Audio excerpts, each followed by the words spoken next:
पिछले लेक्चर में हमने प्रॉपर्टीज़ ऑफ क्यूब रूट्स जो थी ऑफ यूनिटी, वो दो प्रॉपर्टीज़ पढ़ी थी।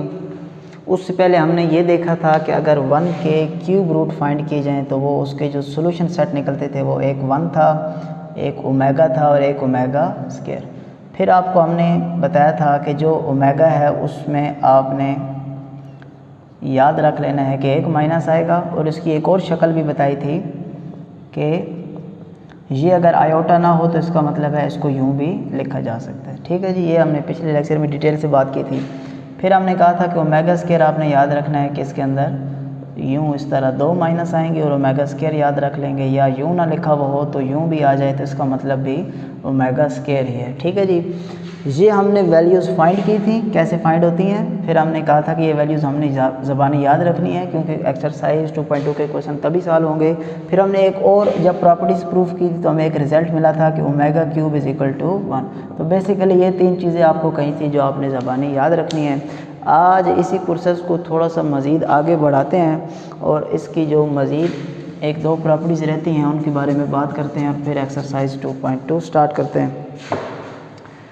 Each complex cube root of unity, cube root of unity 1 के जो आपके पास 3 आंसर निकले हैं। ठीक है जी, वो 3 आंसर नहीं लेने, उसने कहा कम्प्लेक्स वाले, यानी कि कम्प्लेक्स वो नंबर होता है जिसमें रियल भी होता है और इमेजिनरी भी। इसको Z से डिनोट करते हैं और इस तरह लिखा जाता है, ये रियल को ज़ाहिर करता है और ये इमेजिनरी को। तो जिसमें दोनों नंबर होते हैं रियल प्लस इमेजिनरी, उसको हम कहते हैं कम्प्लेक्स नंबर। ठीक है जी, तो जो आपके पास इसके 3 आंसर आए थे उनमें से उसने कहा है कि आप कम्प्लेक्स क्यूब रूट लें, यानी कि उन 3 आंसर में 1 भी था, ओमेगा भी था और ओमेगा स्क्वायर था। तो अब आपने लेने हैं ओमेगा को और ओमेगा स्क्वायर को, क्योंकि इन दो के अंदर ही आपके पास जो आयोटा है वो इन्वॉल्व है। तो 1 के जो 3 आंसर हैं उनमें जो कम्प्लेक्स हैं वो ये 2 ही हैं। तो इन 2 का जिक्र हो रहा है। इन 2 के बारे में वो क्या कह रहा है, वो ये कह रहा है कि is reciprocal of each other, यानी कि ये दोनों एक दूसरे का उलट हैं, यानी कि जो ओमेगा है वो उलट है ओमेगा स्क्वायर का और जो ओमेगा स्क्वायर है वो उलट है ओमेगा का। ठीक है जी, ये बात अभी हमने यहाँ पर प्रूफ करनी है, इंतहाई ईजी है ये प्रूफ करना। इससे पहले आपको पिछले लेक्चर में हमने पढ़ा था और आपको याद आना चाहिए कि जो ओमेगा क्यूब है वो इक्वल है हमारे पास 1 के। ठीक है जी, हमने प्रॉपर्टी पढ़ी थी तो हमें एंड पे रिजल्ट मिला था कि omega cube is equal to 1। तो यहाँ पर अगर आप गौर करें तो मैं इसके तोड़ के लिख सकता हूँ omega into omega square is equal to 1, क्योंकि अगर ये बेसिस सेम है तो जब इनकी पावर Z होगी तो फिर से हमें ओमेगा क्यूब मिल जाएगा। तो यूँ लिखा जाए या यूँ लिखा जाए बात एक ही है। इसको मैं इक्वेशन का नाम दे देता हूँ स्टार 1 2, जो आप लिखना चाहें। तो मैं यहाँ पर लिखता हूँ फ्रॉम इक्वेशन स्टार, मैं ओमेगा को यहीं पर रहने देता हूँ और ये मल्टीप्लायर है इक्वल के इधर आके क्या हो जाएगा हमारे पास डिवाइड। तो यहाँ से एक इस प्रॉपर्टी का हिस्सा प्रूफ हो गया कि जो ओमेगा है वो इसका 1 ओवर ओमेगा स्क्वायर का रेसिप्रोकल है, यानी कि ये एक दूसरे का उलट है। अब यहीं पर आप दोबारा से फिर कहेंगे अगेन फ्रॉम इक्वेशन स्टार। इस इक्वेशन स्टार में अब आपने क्या करना है कि पहले ओमेगा यहाँ पर था, अब ओमेगा स्क्वायर यहीं पर रहने दें और ये जो ओमेगा मल्टीप्लाई हो रहा है इक्वल के इधर आके हमारे पास हो जाएगा डिवाइड। ठीक है, तो यहाँ पर बड़ी इजीली प्रूफ हो गया कि जो ओमेगा है वो ओमेगा स्क्वायर का रेसिप्रोकल है और जो ओमेगा स्क्वायर है वो ओमेगा का रेसिप्रोकल है। ठीक है जी, ये प्रॉपर्टी भी आपने रख लेनी है, वो शॉर्ट में आपसे क्वेश्चन में पूछ सकता है।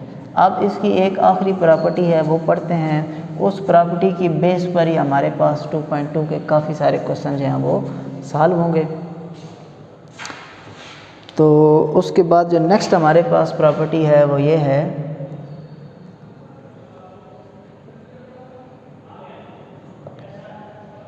Sum of the cube roots of unity is 0। Sum का मतलब हो गया प्लस करना। किसको प्लस करना? Cube roots of unity. 1 के जो आपके पास 3 आंसर बने हैं उनको प्लस करें और साबित करें कि क्या वाकई जवाब 0 निकलता है या नहीं। तो सबसे पहले हमें ये तो पता है कि जब हमने 1 के क्यूब रूट निकाले थे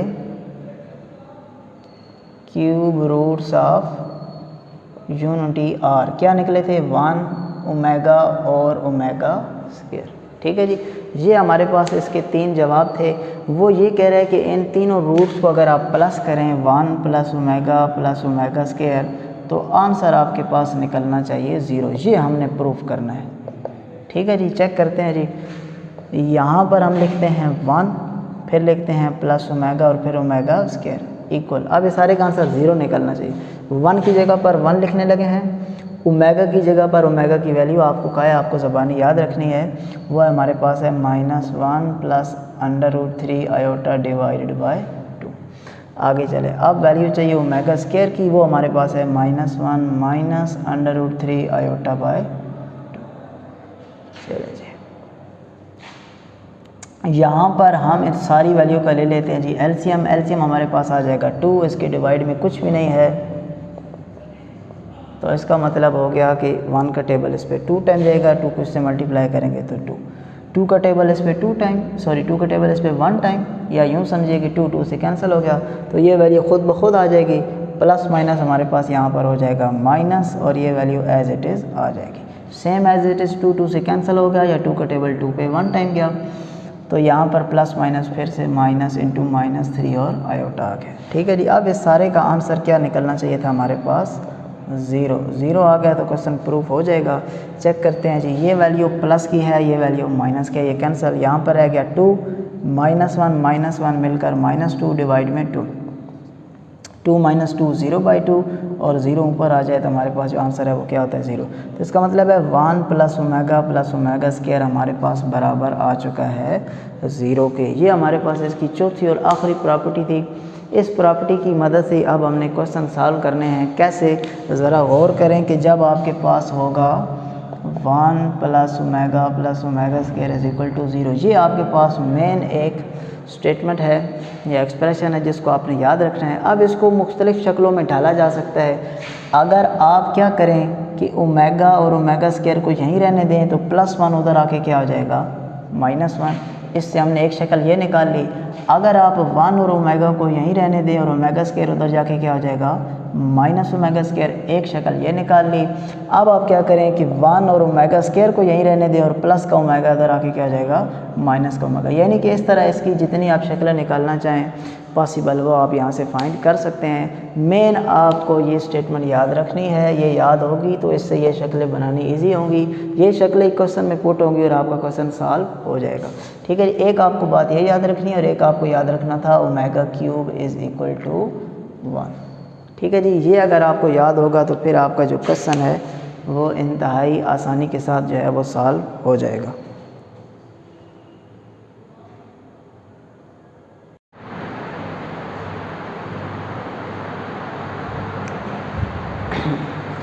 अच्छा जी, अब हमारे पास एक्सरसाइज 2.2 का क्वेश्चन नंबर 1 है, find the cube roots of. ये अलग पार्ट है, ये अलग है, ये अलग है, ये अलग है। इस क्वेश्चन में हमारे पास 4 पार्ट हैं।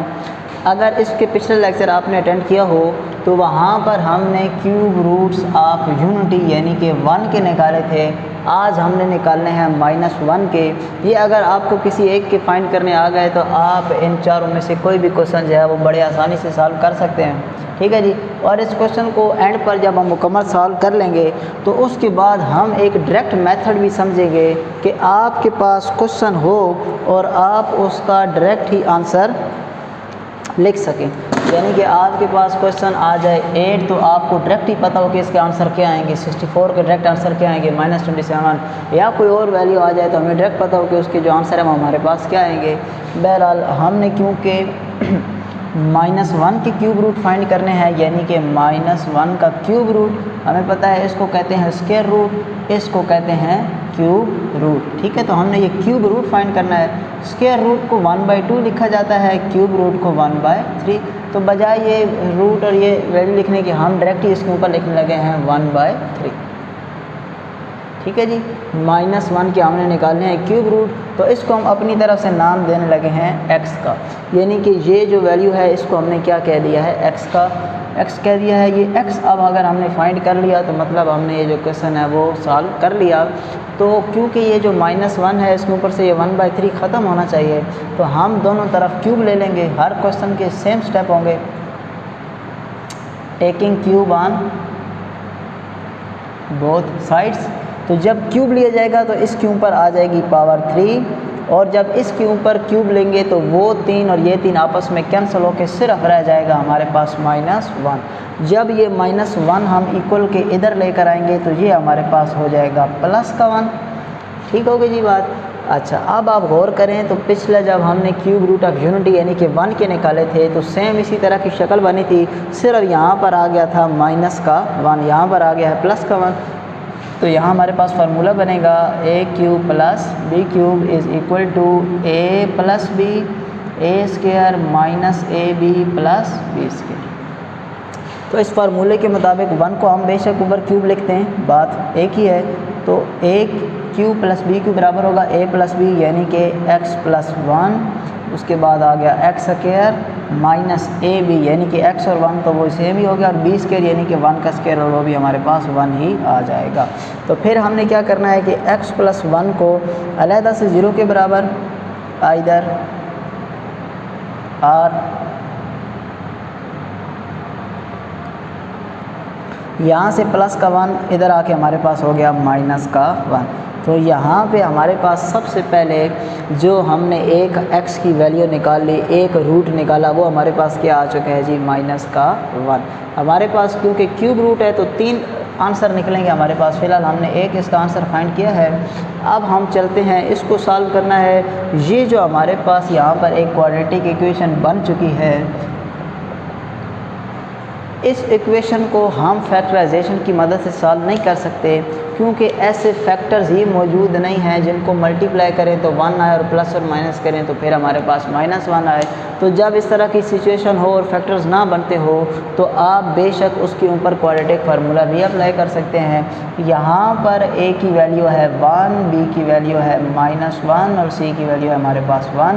तो क्वाड्रेटिक फार्मूले के मुताबिक -b ± √b² - 4ac / 2a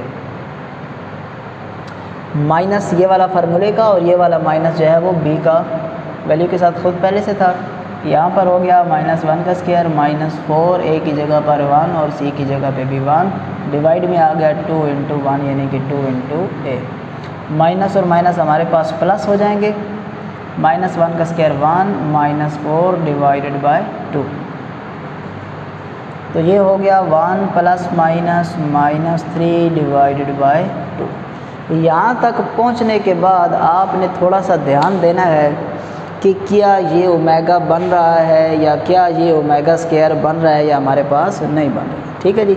एक बात तो हम इसको यूँ लिख सकते हैं कि ये जो अंडर रूट के अंदर माइनस है, इस माइनस को हम ख़त्म करके यहाँ पर आयोटा लगा सकते हैं। ठीक है, यहाँ तक भी रहने दें तो एक ही बात है। अब हम क्या करते हैं कि एक दफ़ा इस वैल्यू को प्लस में लिख लेते हैं, ठीक है जी, और एक दफ़ा हम इस वैल्यू को माइनस में लिख लेते हैं। अच्छा जी, लेकिन ये हमारे पास ओमेगा नहीं है और ना ये ओमेगा² है ना ये ओमेगा है। क्यों?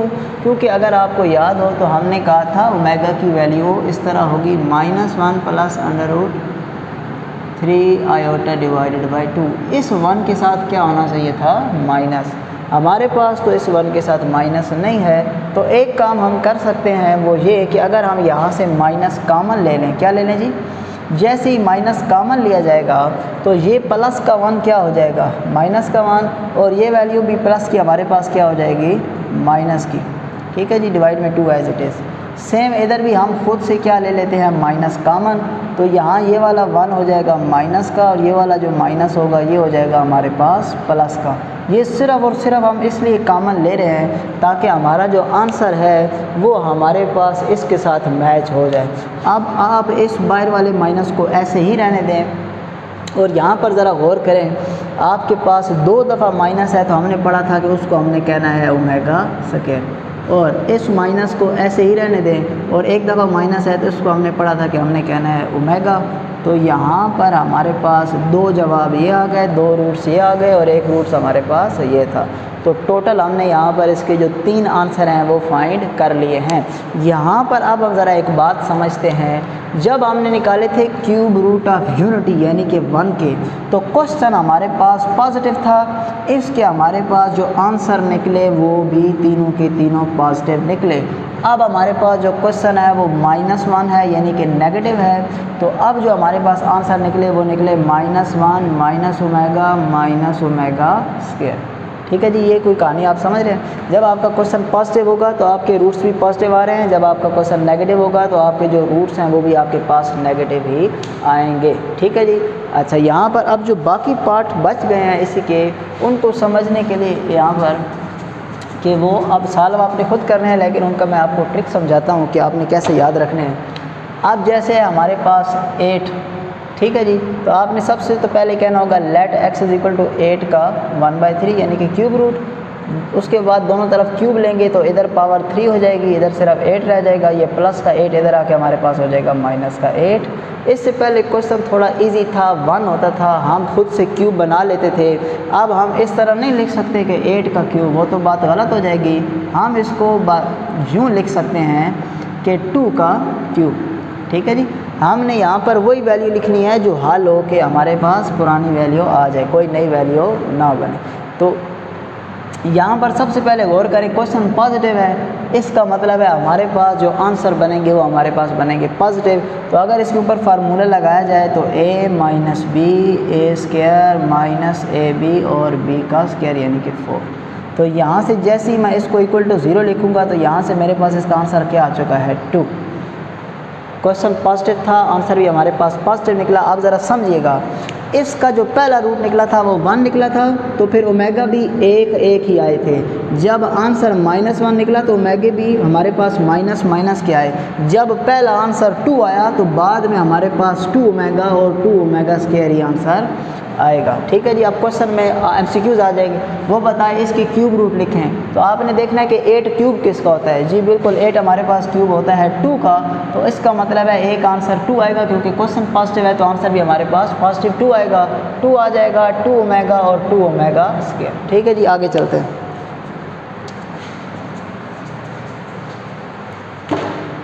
जैसे है -7, तो पहली बात तय है, आंसर क्वेश्चन माइनस है तो आंसर भी माइनस में आएंगे। 27 किसका क्यूब होता है, वो हमारे पास होता है 3 का क्यूब। लेकिन क्योंकि क्वेश्चन नेगेटिव में है तो आंसर भी नेगेटिव, तो इसका मतलब पहला आंसर -3 निकलेगा, फिर -3 ओमेगा और -3 ओमेगा स्क्वायर। ठीक है जी। ये बात एंड पर आपने थोड़ी सी, जैसे यहाँ से हमने माइनस कॉमन लिया, इसी तरह हो सकता है वहाँ पे आपको -3 कॉमन लेना पड़े, ठीक है, या खुद से मल्टीप्लाई करना पड़े, तो तब जाके आपके पास ये वैल्यूज़ बन जाएंगी। आगे जैसे देखें 64, ये हमारे पास किसका क्यूब है जी, ये हमारे पास है 4 का क्यूब, ये हमारे पास 3 का क्यूब था। तो अब क्वेश्चन पॉजिटिव है तो आंसर भी कैसे निकलेंगे पॉजिटिव, तो इसका मतलब पहला आंसर 4 निकलेगा, फिर आंसर निकलेगा 4 ओमेगा, फिर आंसर निकलेगा 4 ओमेगा स्क्वायर। ठीक हो गई जी बात। तो यहाँ तक आज हमने एक्सरसाइज 2.2 का जो पहला क्वेश्चन था वो मुकम्मल तौर पे सॉल्व कर लिया। ये बाकी पार्ट आपने खुद घर में ट्राई करना है।